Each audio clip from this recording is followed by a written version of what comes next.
मुख्यमंत्री योगी आदित्यनाथ का गौ प्रेम भले ही जग जाहिर हो, लेकिन प्रदेश में गोवंश की तस्करी पर पुलिस की नकेल ढीली है।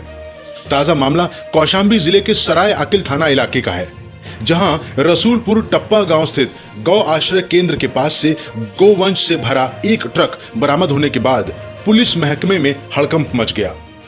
पुलिस ने बरामद ट्रक और अन्य वाहनों के नंबर के आधार पर मुकदमा दर्ज कर पशु तस्करों की तलाश में जुट गई है।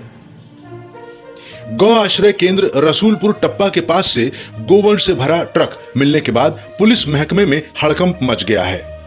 दरअसल प्रत्यक्षदर्शियों के अनुसार गोवंश से भरे इस ट्रक का पहिया जमीन में धंस गया था, जिसे ट्रैक्टर की मदद से तस्कर निकालने की कोशिश कर रहे थे। ग्रामीणों की सूचना के बाद पुलिस ने इलाके की घेराबंदी की, जिसके बाद पशु तस्कर मौके से फरार हो गए। पुलिस ने मौके पर ट्रक में लदे 14 अदद गोवंश, एक ट्रैक्टर व पल्सर गाड़ी को बरामद कर लिया। वाहन नंबर के आधार पर पुलिस मुकदमा दर्ज कर अब तस्करों की तलाश में जुट गई है। सर 100 नंबर वाले रोड पर पकड़े थे और रोड पर से घुमा के फिर यहाँ पर छेल के लगा दिया गया है। कहाँ से पकड़े थे, कब पकड़े थे? ये रात में करीब 1 बजे रात के। जी। तो सूचना कैसे मिली आपको? सूचना हमको मुन्ना साहब दिए, जो हल्का इंचार्ज मेरा है, वो रात में 1 बजे फोन लगाए थे। तो ये रात ही को पकड़ के ले आए गए थे? जी जी। ये ड्राइवर कहाँ है इसका? ड्राइवर वगैरह सब भाग गए। तो ये सब गाय, कितने गाय मिली थी इसमें? 14। सबको क्या किया गया? सबको एडजस्ट किया गया। आपका नाम? मेरा नाम गोकुल राम प्रधान पति हूँ जी। गौ आश्रय केंद्र के पास से गोवंश से भरा ट्रक मिलने की खबर से इलाके में हड़कंप मच गया। सूचना पर पहुंचे विश्व हिंदू परिषद नेताओं ने पुलिस की कार्रवाई पर बड़ा सवाल खड़ा किया है, साथ ही आरोप भी लगाया है। सराय अकिल थाने में पहुंचे विश्व हिंदू परिषद के जिला संगठन मंत्री विनय कुमार ने साफ तौर पर प्रशासन पर गौ आश्रय केंद्र से गोवंश की तस्करी कराए जाने का आरोप लगाया है। विश्व हिंदू परिषद नेता ने इस पूरे मामले पर शासन स्तर से जांच कराए जाने की मांग की है। साथ ही दोषी पुलिस और प्रशासनिक अफसरों के खिलाफ कार्रवाई न होने पर आंदोलन किए जाने की चेतावनी भी दी है। आज अपने कार्यकर्ताओं के द्वारा यह सूचना मिली कि थाना सराय अकिल के अंतर्गत एक गांव है रसूलपुर टप्पा, वहां से गाय लद रही थी सरकारी गौशाले से, जिसको ग्रामीणों ने देखा और 100 डायल करके एक ट्रक और एक मोटरसाइकिल को तत्काल बरामद कर लिए पुलिस वाले। लेकिन समस्या इस बात की है, जो प्रश्न चिन्ह है वह प्रश्न चिन्ह ये है कि सरकारी गौशाले से, जो अपने मुख्यमंत्री जी का एक बहुत बड़ा सपना है पूरे उत्तर प्रदेश के अंदर कि गांव-गांव में गौशाले बने, ऐसे गौशाले से ऐसे काम क्यों हो रहे हैं?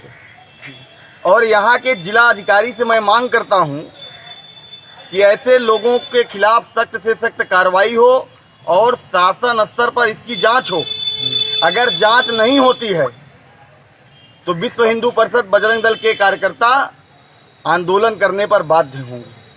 और इसमें जो भी अधिकारी लिप्त है, क्योंकि इतनी बड़ी कार्रवाई, इतने बड़े षड्यंत्र अकेले किसी का बस का बात नहीं है, और इसमें कोई भी लीपापोती करने का प्रयास करे तो यहाँ के कप्तान और यहाँ के जिला अधिकारी उनके ऊपर कार्रवाई करें।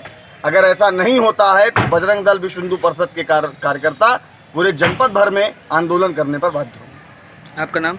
विनय कुमार, जिला संगठन मंत्री, विश्व हिंदू परिषद कोटा। इस घटना यानी गौ आश्रय केंद्र के पास से गोवंश से भरा ट्रक बरामद होने की खबर के बाद जिले के मुख्य पशु चिकित्सा अधिकारी डॉक्टर बीपी पाठक ने गौ आश्रय केंद्र का निरीक्षण किया।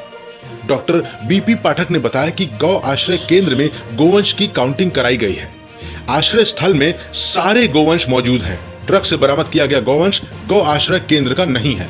ऐसा लगता है कि ये गोवंश बाहर कहीं से लाए जा रहे थे। इस संबंध में इलाके के पुलिस और अधिकारियों से बात कर तस्करों के विरुद्ध आवश्यक कार्रवाई कराई जा रही है। पता चला कि कोई ट्रक यहाँ पे आश्रय स्थल के बाहर खड़ा हुआ था और उसमें 14 गोवंश लदे हुए थे पूर्व पहले से ही। और इस संबंध में हम लोग गौशाला में आए हुए हैं और गौशाला के पशुओं की काउंटिंग कराई गई है। जितने गौशाला में संरक्षित रखे गए थे वो सारे के सारे पशु यहाँ पे हैं, टैग लगे उपस्थित हैं। जो ट्रक में लदे हुए थे वो बिना टैग के थे और ये बाहर के पशु।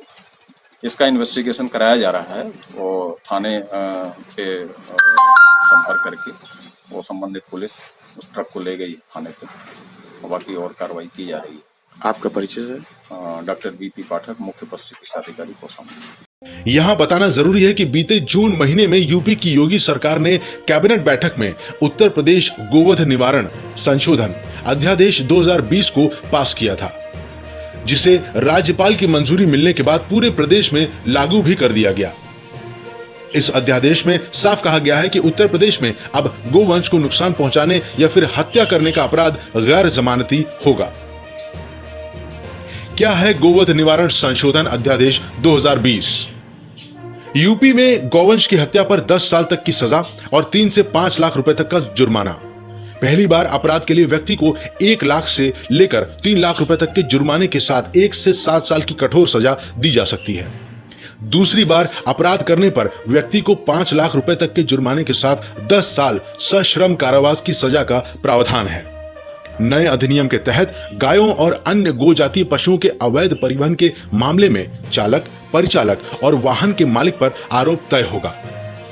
कोई गो तस्करी करते पकड़ा गया तो उसकी संपत्ति जब्त करने के बाद उसे कुर्क कर गोवंश का खर्चा निकाला जाएगा और इसी पैसे से गोवंश का भरण पोषण कराया जाएगा। इस अपराध के अभियुक्तों की फोटो पोस्टर सार्वजनिक जगह पर लगाई जा सकेगी, साथ ही गैंगस्टर एक्ट भी लगेगा। गोवंश को अंग भंग या जानलेवा चोट पर उपरोक्त सजा का आधा तक 7 साल तक जेल और 3 लाख रुपए तक का जुर्माना लगेगा। ऐसे में सवाल उठना लाजमी है कि मुख्यमंत्री योगी और यूपी सरकार जब इतने सख्त हैं तो फिर यूपी में गौ तस्करों और उनके तस्करी पर लगाम क्यों नहीं लग पा रहा है? गोवध निवारण संशोधन अध्यादेश लागू होने के बावजूद भी प्रदेश में गोवंश की तस्करी पर लगाम लगता नहीं दिख रहा। क्या सरकार के एजेंडे को ब्यूरोक्रेसी और जिलों के प्रशासन हल्के में ले रही है? यह सरकार को तय करना होगा कि हीला हवली का खेल कहां से हो रहा है। हमारी ऐसी ही और भी खबरों के लिए हमारे YouTube चैनल को सब्सक्राइब करें और बेल आइकन को जरूर दबाएं।